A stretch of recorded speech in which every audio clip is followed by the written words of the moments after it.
The Galactic Council had watched humanity for 300 years. In all that time, they had given Earth a simple label. Humans were peaceful. They were traders. They were healers. They were not warriors. This was the truth that everyone in the galaxy believed. Admiral Kang Do-yoon stood on the bridge of his ship, the HS Evergreen. It was not a warship. It was a medical frigate. His crew of 200 people spent their days helping others. They gave medicine to sick aliens. They brought food to hungry colonies. They saved lives. Do-yoon was a tall man with gray hair and kind eyes. He had served in the fleet for 30 years, and in all that time, he had never fired a weapon in anger. He was proud of this fact. His job was to heal, not to hurt. His second-in-command, Lieutenant Commander Yoon Hana, walked up beside him. She was younger than him, with sharp eyes and a quick smile. She looked out at the stars through the main window. "Another quiet day," she said. Do-yoon nodded. "That is how I like it." Hana laughed softly. "Do you know what I realized yesterday? Our weapon systems have not been used in 4 years. I think they have more dust than our storage rooms."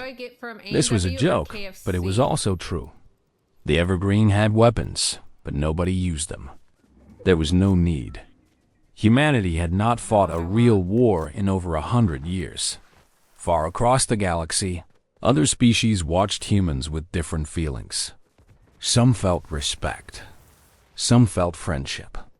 And some felt something else entirely. The Veluxy Empire was one of the oldest powers in the galaxy. They had conquered dozens of worlds. They believed in strength above all things. The weak existed to serve the strong. This was their way. For many years, the Veluxy had watched humanity spread across 12 star systems. They saw human worlds filled with resources. They saw human defenses that were small and weak. They saw a species that smiled too much and fought too little. The Veluxy High Command met in their great war chamber. Their leader, a massive creature covered in dark scales, looked at the reports about humanity. "They are soft," one general said. "They spend their time helping others. They do not prepare for war. Their worlds are rich," another added. "Their technology is good, but their military is nothing." The leader made his decision. "We will take what is theirs. They will not resist. And if they do, we will crush them." 100 Veluxy warships entered the Sol system on a bright morning. They were the largest fleet anyone had ever seen. Each ship carried enough weapons to destroy a planet. They expected humanity to surrender immediately. They expected fear. They expected begging. They got silence. For the first day, no human answered their calls. The Veluxy sent messages demanding surrender. Nothing came back. For the second day, the same silence continued. The Veluxy grew confused. Were the humans hiding? Were they afraid? On the third day, they attacked. Earth's defense stations fell quickly. The small human fleet fought bravely, but was destroyed in hours. The Veluxy landed troops on Earth itself. They took control of major cities. They captured 2 billion people as prisoners. Still, the silence continued. Not from Earth. Earth was conquered. But from everywhere else, the Galactic Council sent frantic messages to human colonies. "Do you need help? We can send aid. Please respond." Nothing. Human ships across the galaxy went dark. Their communications stopped. Their lights turned off. They simply disappeared. Dr. Park Jisoo was a xenobiologist. She studied alien life forms. She had spent 20 years on Nexus Prime, a great space station where many species lived together. She had friends among the Rillians, the Korthri, and a dozen other races. On the day Earth fell, she was having lunch with her Rillian colleague. They were discussing a new species they had discovered on a distant moon.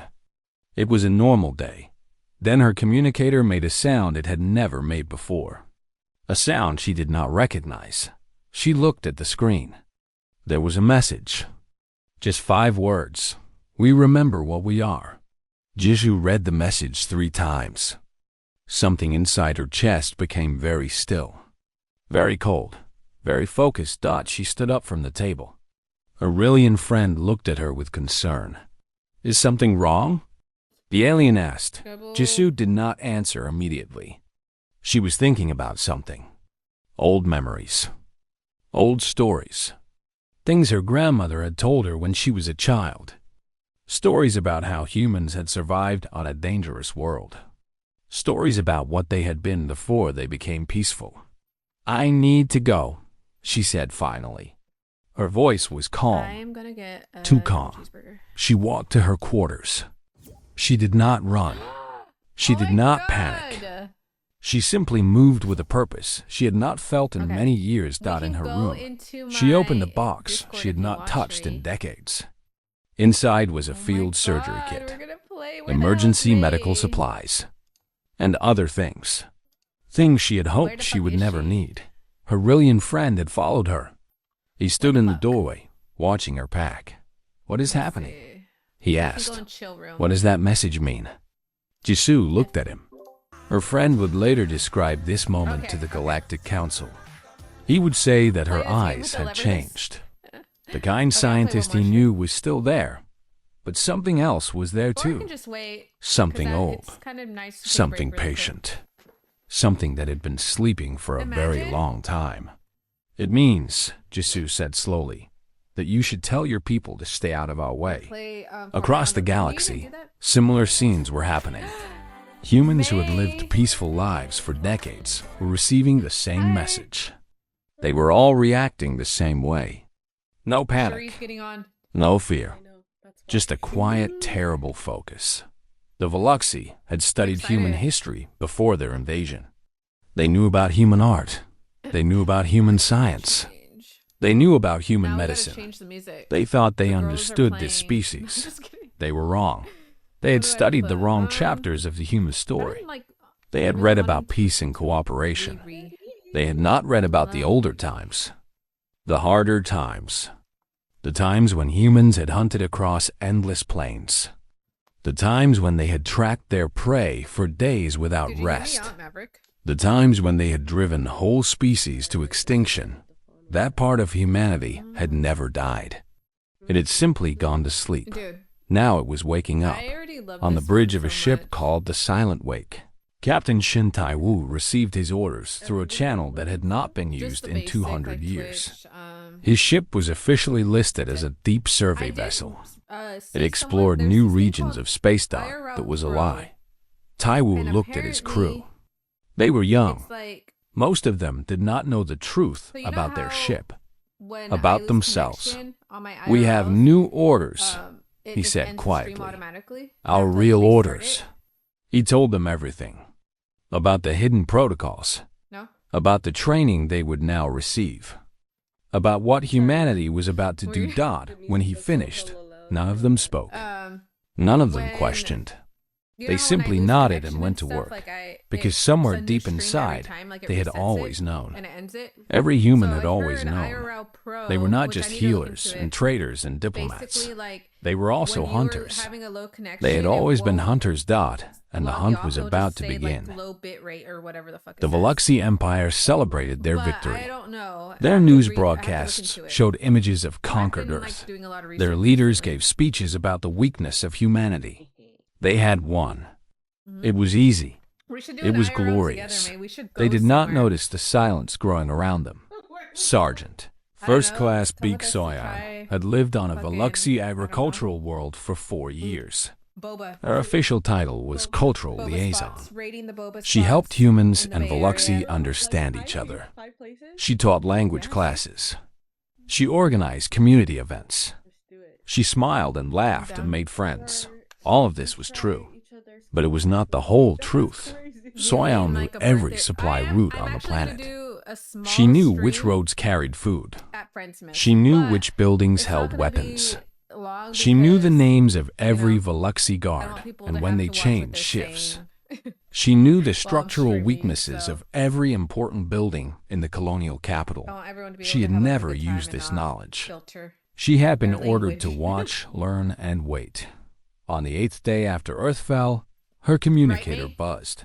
You the Two most. words appeared on the No, screen. just kidding. Hunt begins. Soyoung read the message. She did not Okay. smile. She did not feel excitement. She felt something much deeper. Something her ancestors had felt Oh my 100,000 years God. ago when they tracked animals across the African Oh, wait. plains. She felt Wait, patient. can you join our Discord? That night, she moved through the colonial capital like a ghost. Sweet. She was not alone. Other humans lived on this world. I just hear Scientists, her background mic. farmers, teachers, Okay. regular people who had built lives here. They moved with her. They did not I might speak. have to... They did not need to dot at 3 in the morning. Every light in the city went dark. Oh, The yeah, power sure. grid failed. Backup systems failed too. The Veluxi stumbled around in confusion. When the sun rose, the colonial governor was gone. What'd she say? His entire command staff was gone. No bodies, no blood. No signs of struggle. Just empty offices and confused guards. On the governor's desk, someone had carved words into the wood. Human words. We are not trapped here with you. The message spread through Veluxi space like fire. Officials on 100 worlds heard what had happened. They increased security. They arrested humans. They searched everywhere. It did not help. On the planet Veluxi Major, a military base lost all its communication equipment. Nothing was destroyed. It simply stopped working. Every wire had been cut. Every circuit had been removed. The work of months, done in a single night. On the mining world of Kreth, 3 generals vanished during a meeting. The room was locked from inside. Guards stood at every door. But when the doors opened, the humans who served them drinks were gone. And so were the generals. The Veluxi began to understand something terrible. Humans had been living among them for centuries. Humans worked in their restaurants, their offices, their homes. Humans knew everything about them, and now those humans were moving. Captain Shin Tai-woo guided the silent wake through empty space. His ship carried no lights. It sent no signals. It was invisible. His crew had changed over the past week. They had trained. They had practiced. They had remembered skills that their bodies somehow already knew. Fighting, tracking, hunting. It was in their blood. Target ahead, his weapons officer reported. Veluxi supply convoy. 12 cargo ships. 2 escort vessels. Taiwu studied the screen. Those supply ships carried food for Veluxi troops on Earth. If those ships disappeared, soldiers would go hungry. Prepare boarding parties, he ordered. They did not attack the ships directly. That was not the human way. Not anymore. The boarding parties moved silently through the cargo vessels. They did not kill anyone. They simply removed essential parts from the engines. Fuel lines were cut. Navigation computers were scrambled. Food supplies were contaminated with chemicals that would cause mild sickness, but nothing serious. When they left, the ships looked perfectly normal. It was only when the Veluxi tried to use them that everything fell apart. This was the pattern across the galaxy. Humans did not fight the Veluxi in open battle. They did not need to. They attacked from shadows.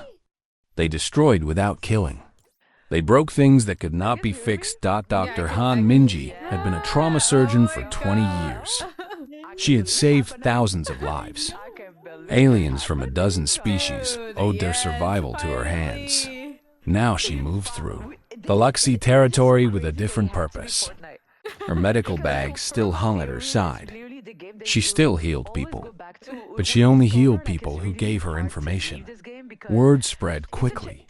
If you helped the humans, they would help you. If you resisted, you would simply disappear. Minji found a Veluxi officer hiding in an abandoned building. He was injured. A falling beam had broken his leg during one of the mysterious accidents that kept happening. Please, he begged. Help me. Minji knelt beside him. Her face showed no emotion. I will help you. But first, you will tell me the locations of the prisoner camps on Earth. I cannot. They will kill me. If you do not tell me, your leg will get infected. You will lose it. Maybe you will die.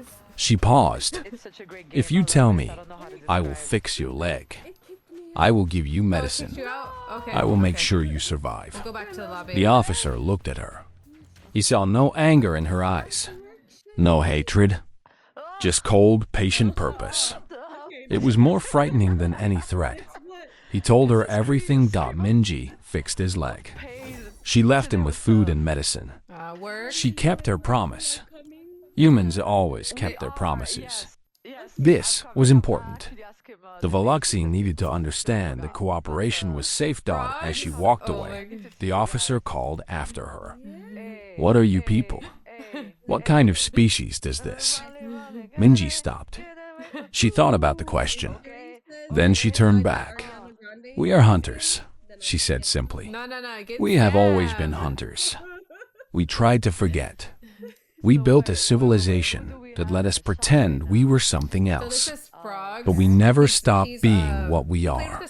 She disappeared into the darkness. The Galactic Council called an emergency meeting. Delegates from every major species gathered to discuss what was happening.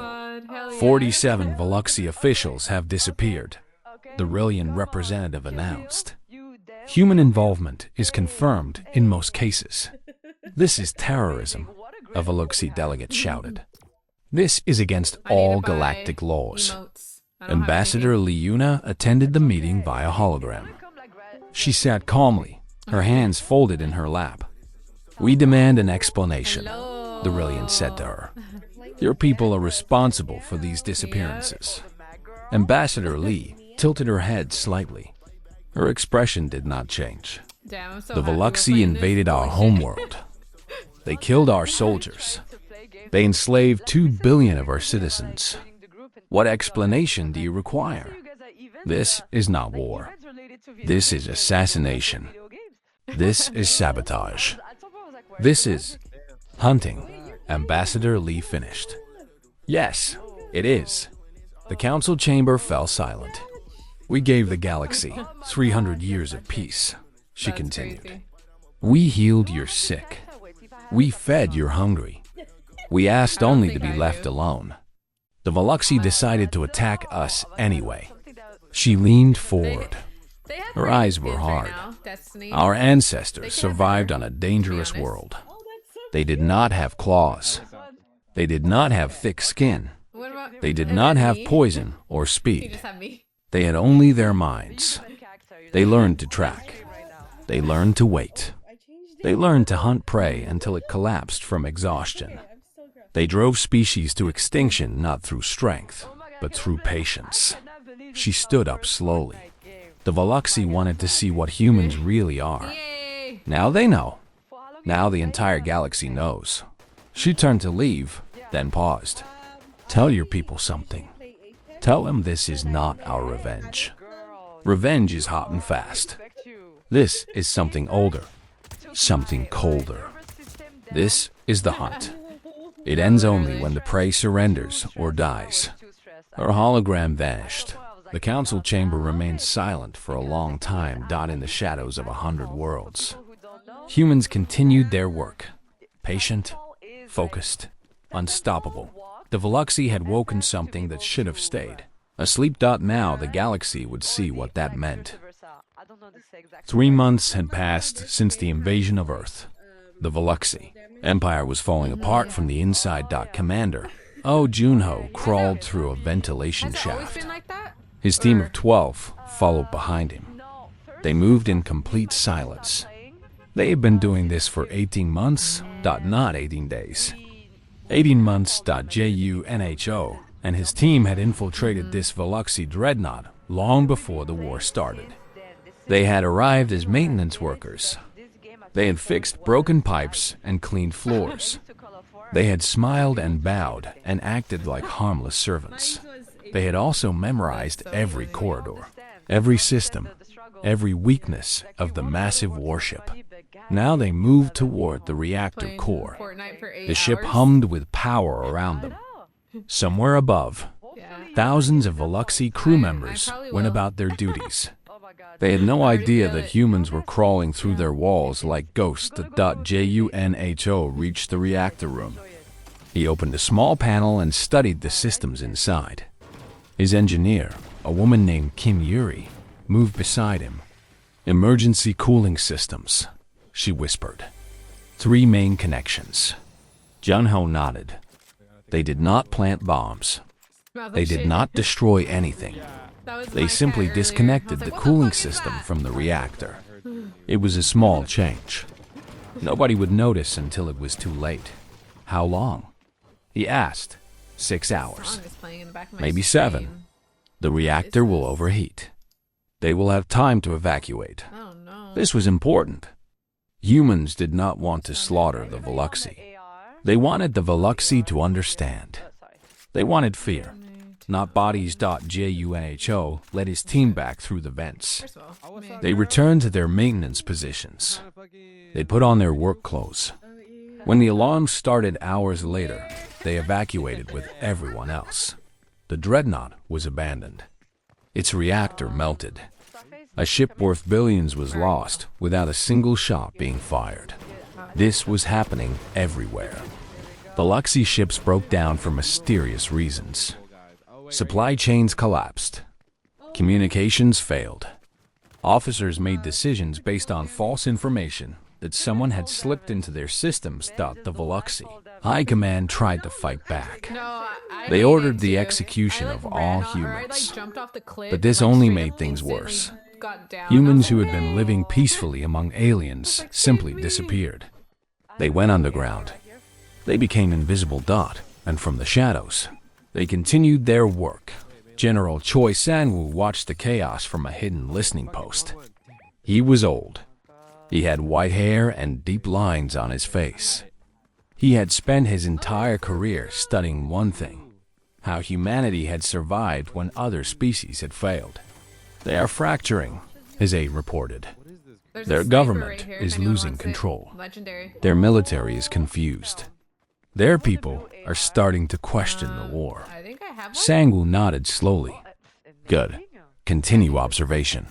Sir, we could end this now. We have operatives in position. One strike on their command structure would destroy their leadership. Sang-woo shook his head. No, that is not how the hunt works. The aide frowned. I do not understand. Sang-woo turned to face him. Our ancestors did not chase down their prey and kill it quickly. That is what predators do. Predators are fast and strong. They attack and kill. He walked to a window and looked out at the stars. Humans were never predators. We were something different. We were persistence hunters. We did not need to be fast. We did not need to be strong. We simply needed to keep going. We would track an animal for hours, days. We would follow it until it could not run anymore, until its heart gave out, until it collapsed from exhaustion. He turned back to his aide. The Veluxi think they are the predators here. They think we are prey running away from them. They do not understand that we are not running. We are tracking. We are following. We are waiting for them to collapse. The aide was quiet for a moment. And when they collapse, then the hunt ends. But only when they surrender. Not before. Never before. On Earth, the Veluxi occupation was becoming impossible. Private First Class Kwon Eun-bi had been captured during the initial invasion. She and thousands of other prisoners were held in labor camps. The Veluxi guards thought they had broken the humans. The prisoners worked without complaint. They followed orders. They never caused trouble. But Eun-bi had been watching. For 4 months, she had watched everything. She knew which guards were cruel and which were just doing their jobs. She knew which ones had families waiting at home. She knew which ones secretly questioned the war. She knew which buildings had weak points. She knew which times the patrols were smallest. She waited down on the night she had chosen. The camp lost power. Emergency systems failed. Guards stumbled in the darkness, calling for backup that never came. Yumbi walked calmly to the nearest guard post. She did not run. She did not attack. She simply walked up. The young Veluxi guard inside was shaking. His weapon pointed at her, but his hands were trembling. He was barely more than a child. "Please," he said, "stay back. I will shoot." Yumbi stopped. She looked at him with calm, patient eyes. She was not angry. She was not afraid. She was simply present, in a way that made the guard's scales crawl. "You will not shoot," she said quietly. "You are not a killer. I have watched you for 4 months. You share your food rations with the old prisoners. You look away when other guards are cruel. You write letters to your mother every night." The guard's eyes widened. How did she know these things? Yumbi reached slowly into her pocket. The guard flinched but did not fire. She pulled out a small data chip. "This contains a list," she said. "Names of Veluxi officials who ordered war crimes. Names of those who killed prisoners. Names of those who tortured the helpless." She set the chip on the ground. "Your leaders started this war. Your leaders gave the cruel orders. But you are just a soldier following commands. We know the difference." She took a step back. "Give this chip to your people. Show them who the real criminals are. We only want those responsible. Everyone else can walk away." Behind her, thousands of prisoners were moving. They flowed out of the camp like water, silent, organized, following paths that Yumbi had planned months ago. The guard watched them go. He did not raise his weapon. He could not. Something in those calm human eyes had frozen him in place. Later, he would try to explain this moment to his commanders. He would say that he had faced something ancient, something patient, something that did not see him as an enemy, but as an obstacle that would eventually move aside.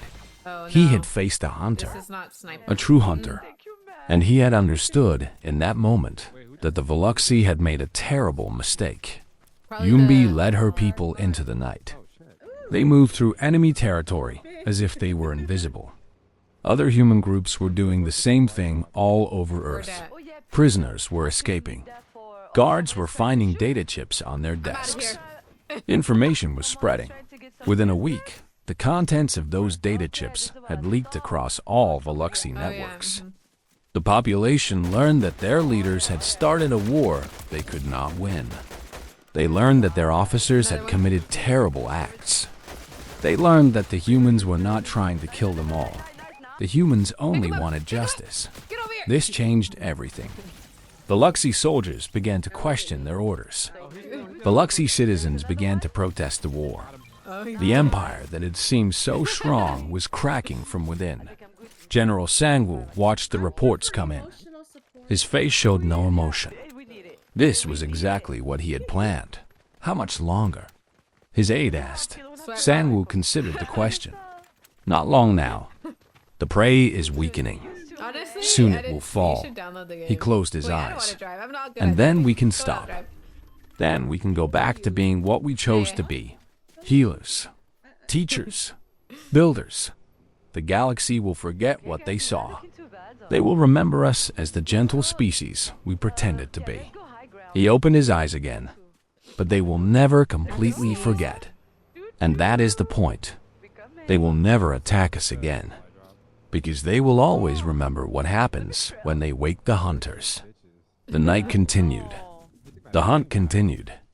And somewhere, the Veluxi Empire was beginning to understand that it had already lost.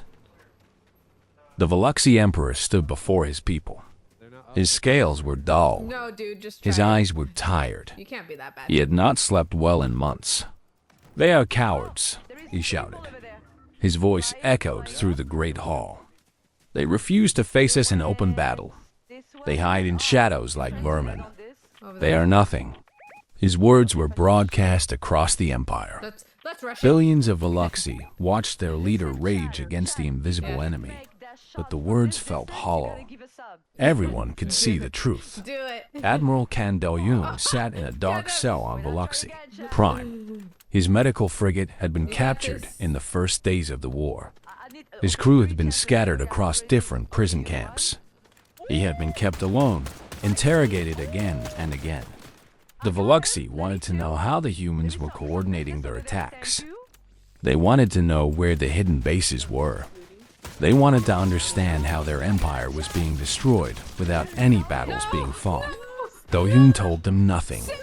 He simply sat in his cell and waited. He was patient. He had always been patient. It was the human way.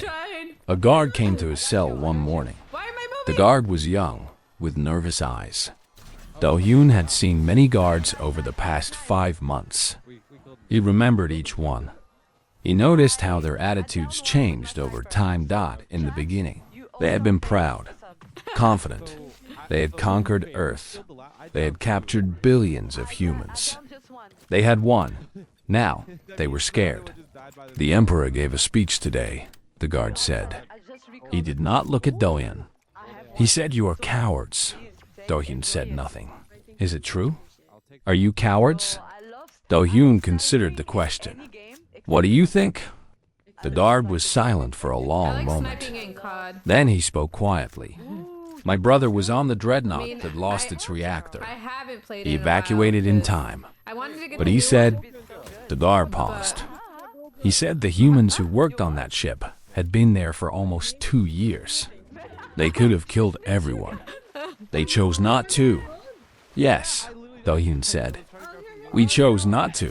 Why? Do-hyun leaned forward. His eyes were calm but intense. Because killing is easy. Any species can kill. Predators kill. Monsters kill. We are not predators. We are not monsters. He stood up slowly. The guard took a step back. We are hunters. There is a difference. A predator attacks when it is hungry. It kills quickly because it must. A hunter is patient. A hunter tracks. A hunter waits. A hunter does not need to kill because the prey will eventually collapse on its own. He walked to the bars of his cell. Your empire is collapsing. Not because we destroyed it. We have barely killed anyone. Your empire is collapsing because we showed your people the truth. Because we made them afraid. Because we proved that their leaders cannot protect them. The guard stared at him. His hands trembled. You are afraid right now, Do-hyun continued. Not because I threatened you. I have not threatened you. You are afraid because you understand. You understand that if we wanted you dead, you would already be dead. Who is this guy? You understand that every human you have ever met could have hurt you, and they chose not to. He smiled gently. It was not a cruel smile. It was the smile of a doctor speaking to a frightened patient. That is what terrifies you. Not our strength, Right here somewhere. our restraint. You do not know why we have not destroyed you, so you imagine terrible reasons. Your own fear is breaking your empire apart. The guard left without another word. Do-hyun returned to his seat and waited. 3 days later, riots broke out in 7 Veluxi cities. The data chips that Kwon Yumbi and others had distributed were having their effect. I don't know. The Veluxi population now knew the names of every officer who had committed war crimes. They knew which leaders had ordered the torture of prisoners. They knew who was responsible. Some of those leaders tried to hide. They moved to secret locations. They surrounded themselves with guards. It did not help.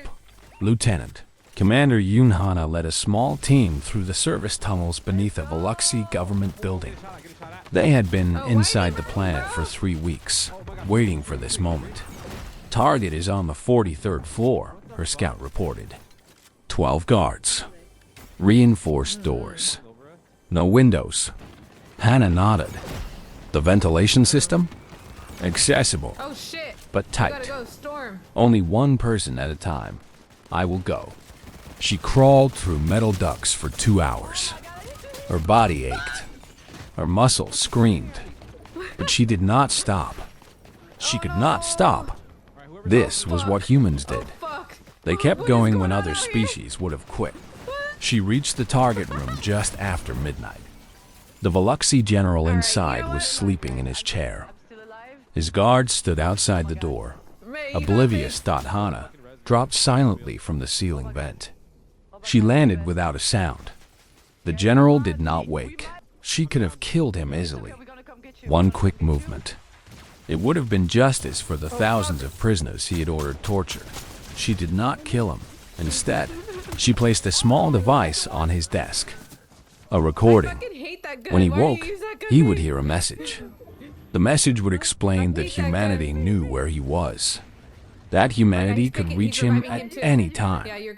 That humanity had chosen to let him live for now. The message would also explain what he needed to do. Surrender. Face trial. Accept responsibility for his crimes. If he did these things, he would be treated fairly. If he did not, the next human who visited him would not be so merciful. Hana left the way she came. The general woke an hour later to find the device on his desk. He surrendered that same day. Word spread. One by one, the war criminals named on the data chips began turning themselves in. They knew that hiding was pointless. The humans could reach them anywhere. The Veluxi military tried to maintain order, but it was impossible. Soldiers refused to follow commands from officers they no longer trusted. Supply lines collapsed because workers were afraid to do their jobs. Ships sat in ports because crews were deserting. General Choi Sang-woo received reports every hour. The empire was breaking.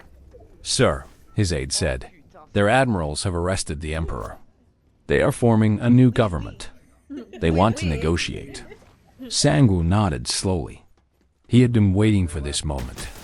"Send a message. Tell them we will talk. But our terms are not negotiable. Full withdrawal from Earth. Reparations for every life lost. War crimes tribunals for those responsible. And if they refuse?" Sang-woo looked at him with those patient, ancient eyes. "They will not refuse. They cannot. They know what we are now. They know that if the hunt continues, their entire civilization will collapse." He turned to look out the window at the stars. "We do not want to destroy them. We never wanted to destroy them. We only wanted to teach them. And now they have learned." The aide was quiet for a moment. "Is this really over?" Sang-woo shook his head. "Not yet. We must wait for them to say the words. We must wait for formal surrender. The hunt ends when the prey submits. Not one moment before." He closed his eyes. "But it is almost over. Soon we can stop. Soon we can go back to being what we chose to be. Healers, teachers, friends." He opened his eyes again, and there was something sad in them. "I hope we can remember how to be those things. I hope we have not changed too much." In his prison cell, Admiral Do-yoon felt something shift. He did not know what was happening outside. He had no access to news or communications. But he could sense it somehow. The hunt was almost done. He thought about his medical frigate. He thought about the patients he had treated. He thought about the lives he had saved. He would save lives again. When this was over, he would heal instead of hunt. He would be the person he had chosen to be. But he would never forget the person he truly was. And neither would anyone else. The war ended on day 140-7. The Veluxi Emperor had been removed by his own admirals. A new government formed from the ashes of the old one. They immediately requested peace talks. They had no choice. Their empire was dying. The Galactic Council offered to host the negotiations on Nexus Prime. Both sides agreed. The galaxy watched as representatives gathered in the Great Hall where so many treaties had been signed before. The Veluxi delegation arrived first. They wore formal robes. They carried themselves with what dignity they had left, but everyone could see the defeat in their eyes. Then the human delegation entered. Admiral Kang Do-hyun walked at the front. He had been released from prison 3 days earlier. He had not changed his clothes. He still wore his prison uniform.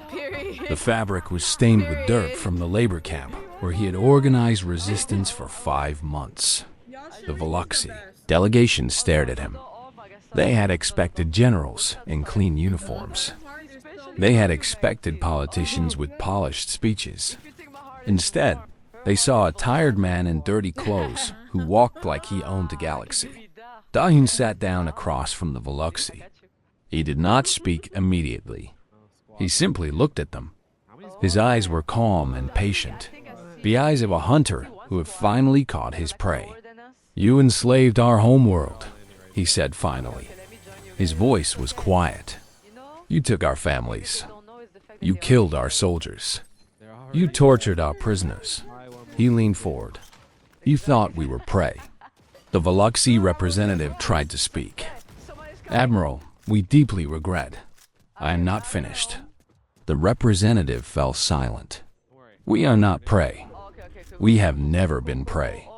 We simply chose for 300 years to pretend we were." Do-hyun spread his hands on the table. "Do you understand why we did this? Why we became healers and traders and diplomats? Why we stopped fighting wars?" The Veluxy shook their heads. "Because we remember what happens when humans hunt. We remember the animals we drove to extinction on our homeworld. Not through strength, not through speed, through patience. We would track them until they died from exhaustion. We would follow them until their hearts gave out." He paused. "We built a civilization designed to suppress those instincts. We taught ourselves to be gentle.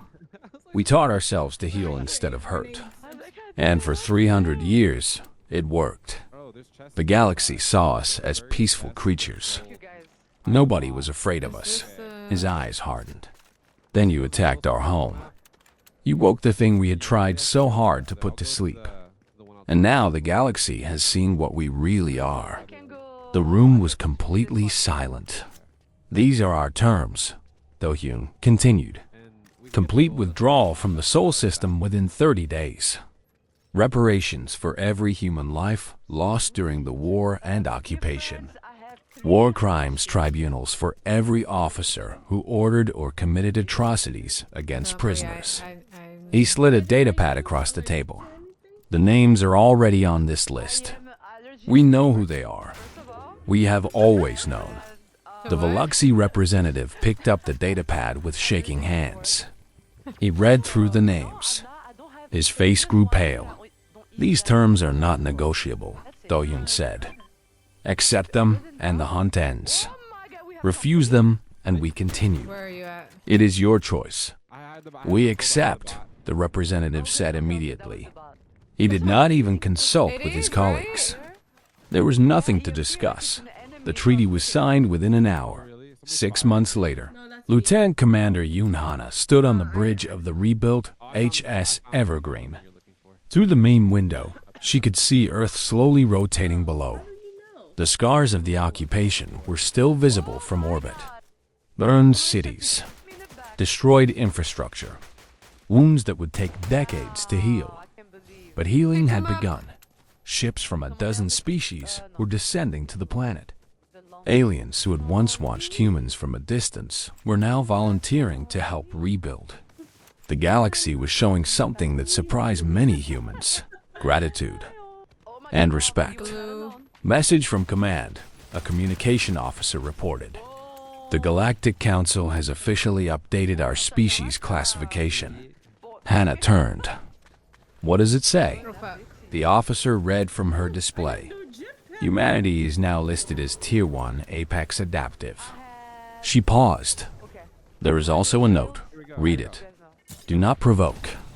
Capable of transitioning from cooperative to predatory behavior within a single generation. Exercise extreme caution." Hannah nodded slowly. She was not surprised. The galaxy had seen what humans could become. They would not forget. Looks Admiral like Doyun entered the bridge. He had finally changed out of his prison uniform. He wore a clean captain's uniform now, but it seemed to hang differently on him. Something had changed in the way he carried himself. "We have new orders," he said. "Medical relief mission to a plague zone in the outer systems. A species called the Corthery is suffering. They need help." Hannah looked at Oh him. my god, I'm trying to get "Already? this. Okay. We have I barely don't finished rebuilding our own world." need Doyun smiled gently. this. "That is who we choose to be. Healers, helpers, the gentle giants the galaxy always thought we were." He paused. "If we stop now, if we only focus on ourselves, then the Veluxi succeeded. They changed us permanently. I refuse to let that happen." Hannah understood. She gave the orders. The Evergreen began moving toward the jump point that would take them to the outer systems. Dr. Park.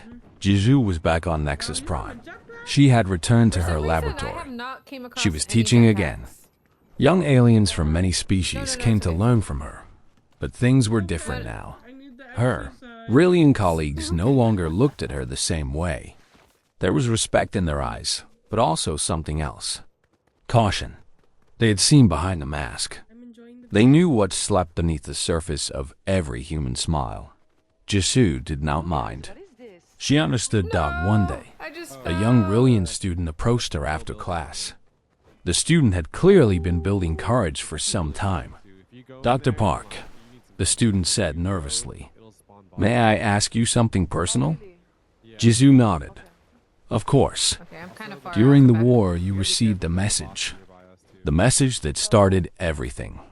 What did it feel like? When you I'm hella far. changed?" Jisoo was quiet for a long moment. She thought about that day. She thought about the cold feeling that had spread through her chest. The focus. The patience.